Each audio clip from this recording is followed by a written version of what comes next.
suportahan si General Torre sa pag-upo nito sa darating na Lunes. Ngayon pa man, sabi nga salamat kay General Marbil dahil sa mahigit 1 taon at 2 buwan na pamumuno nito. Maraming reforma ang nagawa sa hanay ng Philippine National Police. At binago niya ho ang landscape.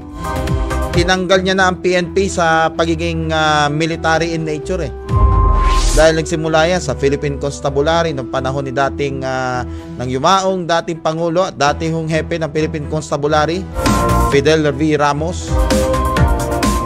Tapos pagdating na ho nito, unti-unti nawawala na yung military tradition diyan sa PNP dahil ang PNP batay ho doon sa PNP law, civilian in nature.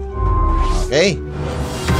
May konting military training pero civilian in nature. Dapat yun ho ang mag-instill ngayon sa hanay po ng Philippine National Police.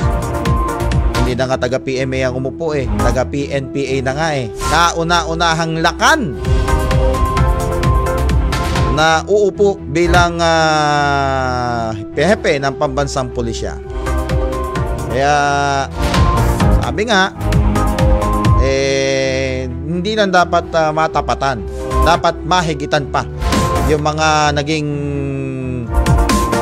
mga naitaguyod ni General Marbil dyan sa PNP. General Marbil, saludo ang sambayan ng Pilipino sa iyong malinis na adikain, tapat na serbisyo.